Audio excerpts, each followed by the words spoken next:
Salut, nous espérons que vous allez bien. Si vous êtes ici avec nous, c'est que vous nous suivez dans le blablabla d'Emma. Et oui, le blablabla d'Emma, c'est votre rubrique santé.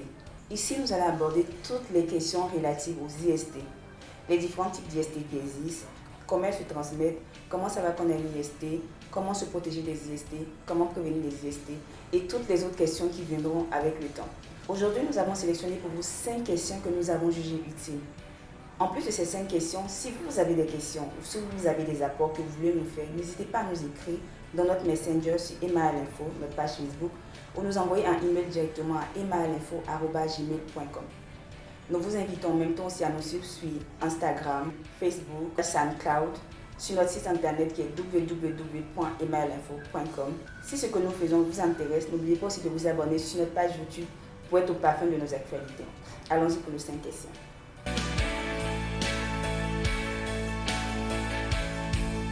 Une MST est une maladie sexuellement transmissible. Elle a des symptômes, alors qu'une IST est une maladie asymptomatique.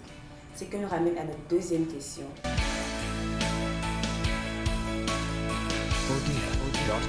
Les IST, ce sont des infections sexuellement transmissibles asymptomatiques. Asymptomatiques parce que vous pouvez avoir une IST, surtout chez nous les personnes de sexe féminin, vous pouvez avoir une IST et la porter pendant une longue période, pendant un mois, 2 voire jusqu'à 6 mois, pour certaines encore plus. Voilà la différence que nous pouvons faire entre une MST et une IST. Les MST ont des symptômes, les IST sont asymptomatiques.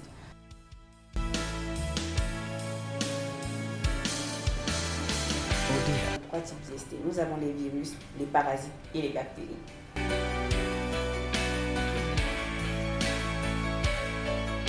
Comme on le disait précédemment, la plupart des IST sont asymptomatiques, c'est-à-dire que vous pouvez les porter pendant un bon moment sans savoir que vous avez une IST. Donc le conseil que nous pouvons vous donner, c'est de vous faire dépister. Et oui, c'est la meilleure façon de savoir qu'on a une IST. Toutefois, sachez qu'il y a quand même des symptômes qui peuvent vous alarmer. Si vous avez souvent mal au bas-ventre, si vous avez des brûlures lorsque vous allez uriner, ce genre de choses sont des choses qui peuvent vous alarmer.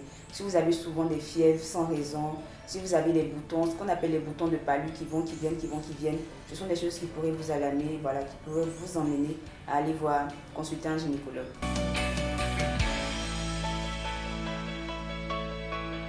Oui, parce que vous retrouvez par exemple les IST dans les sécrétions vaginales et dans la salive. Donc oui, si deux femmes ont des rapports sexuels pendant lesquels la salive intervient, pendant lesquels les sécrétions vaginales interviennent, oui, facilement ils pourront se transmettre des IST. Nous terminons cette vidéo en vous rappelant qu'il est important de vous faire dépister des IST. Quand vous rencontrez une personne, une nouvelle partenaire dans votre vie, il est toujours important d'aller vous faire dépister des IST. Parce que oui, vous pouvez être porteuse d'une IST ou votre partenaire porteuse d'une IST sans qu'aucune de vous deux ne le sache. Donc c'est très important de vous faire dépister. Sur ce, on se dit à la prochaine dans un autre blablabla. N'oubliez pas de vous abonner si l'émission vous a plu.